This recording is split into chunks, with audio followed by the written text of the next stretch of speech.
എറണാകുളം കളമശ്ശേരിയിൽ വൻ കഞ്ചാവ് വേട്ട. ഗവൺമെന്റ് പോളിടെക്നിക് ഹോസ്റ്റലിൽ നടത്തിയ മിന്നൽ പരിശോധനയിൽ 2 കിലോ കഞ്ചാവ് പിടികൂടി. പോലീസും ഡാൻസ് ഓഫ് സംഘവും നടത്തിയ പരിശോധനയിലാണ് ആൺകുട്ടിയുടെ ഹോസ്റ്റലിൽ നിന്ന് കഞ്ചാവ് പിടികൂടിയത്. വിവരങ്ങളുമായി സാനു ചേരുന്നുണ്ട്. സാനു, വളരെ ഞെട്ടിക്കുന്ന ഒരു സംഭവമാണ് ഉണ്ടായിരുന്നത്.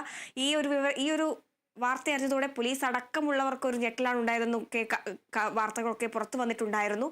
ഇതിൽ എങ്ങനെയാണ് വിശദാംശങ്ങൾ? ഹരിത, ഗവൺമെന്റ് പോളിടെക്നിക് ഹോസ്റ്റലിൽ ഇന്നലെ പോലീസ് നടത്തിയ മിന്നൽ പരിശോധനയിലാണ് ഇതുപോലെ വലിയൊരു കഞ്ചാവ് ശേഖരം പിടികൂടിയത്. അതായത് 7 മണിക്കൂറോളം പോലീസിന്റെ റെയ്ഡ് തുടർന്നു.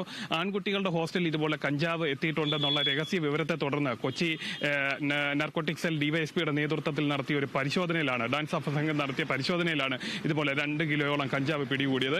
അതായത് പോലീസ് റെയ്ഡിനെത്തുമ്പോഴത്തേന് കഞ്ചാവ് ചില്ലറ വിൽപ്പനയ്ക്കായി തയ്യാറാക്കുകയായിരുന്നു ഈ കുട്ടികൾ അതിലുണ്ടായിരുന്നത്. അതായത് ചെറിയ പാക്കറ്റ് 10 ഗ്രാം വീതമുള്ള പാക്കറ്റുകളിലാക്കി ത്രാസിൽ തൂക്കി വെവ്വേറെ മാറ്റുന്നതിനിടെയാണ് പോലീസ് സംഘം സ്ഥലത്തേക്ക് എത്തുന്നത്. പോലീസിനെ കണ്ട് 3 പേർ ഓടി രക്ഷപ്പെടുകയും ബാക്കി 3 പേരാണ് നിലവിൽ അറസ്റ്റിലായിരിക്കുന്നത്. അതായത് കൊല്ലം സ്വദേശി ആകാശ്, ഹരിപ്പാട് സ്വദേശി ആദിത്യൻ, കരുനാഗപ്പള്ളി സ്വദേശി അഭിരാജ് എന്നിവരാണ് അറസ്റ്റിലായിരിക്കുന്നത്. ഇതിൽ കരുനാഗപ്പള്ളി സ്വദേശി അഭിരാജ് കോളേജിലെ SFI യൂണിയന്റെ നേതാവ് കൂടിയാണെന്ന് അല്പം മുമ്പ് കോളേജ് അധികൃതർ വ്യക്തമാക്കിയിട്ടുണ്ട്. എന്തായാലും ഹോളി ആഘോഷത്തിന് വേണ്ടി കോളേജിനുള്ളിൽ ചില്ലറ വിൽപ്പന നടത്തുന്നതിന് വേണ്ടിയാണ് ഇതുപോലെ കഞ്ചാവ് എത്തിച്ചതെന്നാണ് പോലീസിന് പിടിയിലായവർ മൊഴി നൽകിയിരിക്കുന്നത്. 2 കിലോയോളം കഞ്ചാവ് എത്തിച്ചിരുന്നു ഇതിനു വേണ്ടിയിട്ട്. അതായത് ഏതാനും ദിവസങ്ങൾ മുമ്പ് കോളേജിന് മുന്നിൽ നിന്ന്, പോളിടെക്നിക്കിന് മുന്നിൽ നിന്ന് ഒരു പൂർവ്വ വിദ്യാർത്ഥിയെ കഞ്ചാവുമായിട്ട് പോലീസ് അറസ്റ്റ് ചെയ്തിരുന്നു. ഇദ്ദേഹത്തെ ചോദ്യം ചെയ്തതിൽ നിന്നാണ് ഇതുപോലെ കോളേജിനുള്ളിൽ കഞ്ചാവ് വിൽപ്പന സജീവമായി നടക്കുന്നുണ്ടെന്നുള്ളൊരു വിവരം കൊച്ചി സിറ്റി പോലീസും തുടർന്ന് ഡാൻസ് ഓഫ് സംഘവും അറിയുന്നത്. തുടർന്നാണ് ഇത്തരത്തിലുള്ള ഒരു റെയ്ഡ് പോലീസ് ആസൂത്രണം ചെയ്ത് കോളേജിലെ ഹോളി ആഘോഷത്തിന് വേണ്ടിയാണ് ഇത്തരത്തിൽ കഞ്ചാവ് എത്തിച്ചതെന്നാണ് വിവരം. ഹരിത. സരു, മറ്റൊരു പ്രധാനപ്പെട്ട വിവരം എന്തെന്ന് വെച്ചാൽ ഈ കഞ്ചാവ് ഈ ഹോസ്റ്റലിലേക്ക് എത്തിയ വഴി എങ്ങനെയാണെന്ന് ഇതുവരെ കണ്ടെത്താൻ സാധിച്ചിട്ടില്ല. കാരണം ഇത് എത്തിച്ചു കൊടുക്കാൻ ഒരാളുണ്ടാകും, അയാൾക്ക് നൽകുന്ന മറ്റൊരാളുണ്ടാകും. അങ്ങനെ ഈ കണ്ണികളെ എങ്ങനെയാണ് പോലീസ് കണ്ടുപിടിക്കുന്നത്? തീർച്ചയായിട്ടും കഞ്ചാവ് നേരിട്ട് കുട്ടികൾ വാങ്ങിയിട്ടുണ്ടാവുകയല്ല ഉണ്ടാവുകയല്ല. അത് എത്തിച്ചു കൊടുക്കാൻ, കോളേജിൽ എത്തിച്ചു കൊടുക്കാൻ മറ്റ് സംഘങ്ങളുണ്ടെന്നുള്ള കാര്യത്തിൽ സംശയമില്ല. അവരെ കേന്ദ്രീകരിച്ചുള്ള ഒരു അന്വേഷണം കൊച്ചി സിറ്റി പോലീസിന്റെ നേതൃത്വത്തിൽ ആരംഭിച്ചിട്ടുണ്ട്. കഴിഞ്ഞ കുറച്ച് നാളുകളായിട്ട് കോളേജുകൾ കേന്ദ്രീകരിച്ചും അതേപോലെ കൊച്ചി നഗരത്തിലടക്കം വലിയ രീതിയിൽ കഞ്ചാവിന്റെ മയക്കുമരുന്നിന്റെ ഒഴുക്കുണ്ടായിരുന്നു. അത് തടയുന്നതിന് വേണ്ടിയിട്ട് പോലീസ് കൃത്യമായിട്ട് റെയ്ഡുകൾ ആരംഭിച്ചിരുന്നു. ഇതിന്റെ ഭാഗമായിട്ടുള്ള റെയ്ഡാണ് കഴിഞ്ഞ ദിവസം കോളേജിൽ നടന്നത്. അതായത് പുറത്തുനിന്ന് ആരാണ് കഞ്ചാവ് എത്തിച്ചത്, അതായത് കേരളത്തിന് പുറത്തുനിന്ന് വന്ന കഞ്ചാവാണെന്നുള്ള ഒരു പ്രാഥമിക നിഗമനത്തിലാണ് പോലീസ് ഉള്ളത്.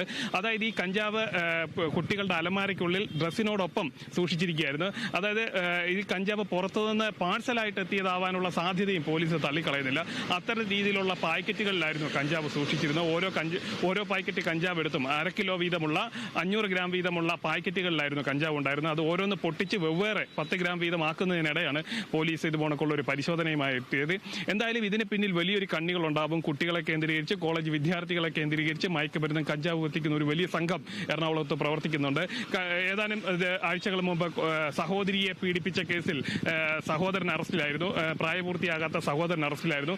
ഈ പയ്യനെ കൊച്ചിയിലെ പല വിദ്യാർത്ഥികൾക്കും കഞ്ചാവും അതേപോലെ MDMA അടക്കം എത്തിക്കുന്നതിന് വേണ്ടിയിട്ട് മയക്കുമരുന്ന് മാഫിയ കണ്ണിയായി ഉപയോഗിച്ചു എന്നൊരു വാർത്തയും പുറത്തു വന്നിരുന്നു. അതുപോലെ ഇത്തരത്തിൽ ആരെങ്കിലും വിദ്യാർത്ഥികളോ അല്ലെങ്കിൽ പുറത്തു നിന്നുള്ളവരോ ആരൊക്കെയാവാം ഇവർക്ക് മയക്കുമരുന്ന് എത്തിച്ചു കൊടുക്കുന്ന കണ്ണികൾ എന്നുള്ള രീതിയിലുള്ള ഒരു അന്വേഷണം, അവരെ കണ്ടെത്തുന്നതിന് വേണ്ടിയുള്ള ഒരു അന്വേഷണമാണ് നിലവിൽ ഡാൻസ് ഓഫ് സംഘം ആരംഭിച്ചിരിക്കുന്നത്. എന്തായാലും കണ്ണികളിലേക്ക് എത്തുക എന്നുള്ളത് തന്നെയാണ് പോലീസ് നേരിടുന്ന ഒരു പ്രധാന വെല്ലുവിളി. ഹരിത.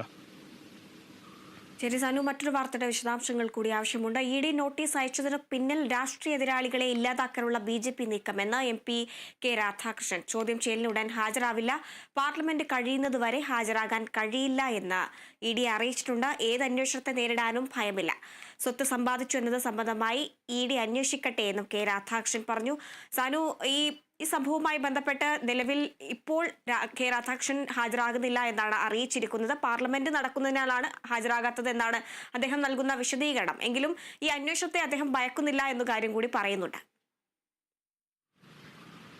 ഹരിത, കരിവന്നൂർ സഹകരണ ബാങ്ക് ക്രമക്കേടുമായി ബന്ധപ്പെട്ടിട്ടുള്ള EDയുടെ അന്വേഷണം അവസാന ഘട്ടത്തിൽ എത്തി നിൽക്കുന്ന സാഹചര്യത്തിലാണ് ചടുലമായിട്ടുള്ള നീക്കവുമായി കൊച്ചി എൻഫോഴ്സ്മെന്റ് ഡയറക്ടറേറ്റ് ഇപ്പോൾ രംഗത്ത് വന്നിരിക്കുന്നത്. അതായത് LDFന്റെ MP ആയിട്ടുള്ള, കേരളത്തിൽ നിന്നുള്ള ഏക MP ആയിട്ടുള്ള K. രാധാകൃഷ്ണനെ തന്നെ ചോദ്യം ചെയ്യാനുള്ള ഒരു നീക്കമാണ് EDയുടെ ഭാഗത്തു നിന്നുണ്ടായിരിക്കുന്നത്. ഇതുമായി ബന്ധപ്പെട്ട് ഇന്നലെ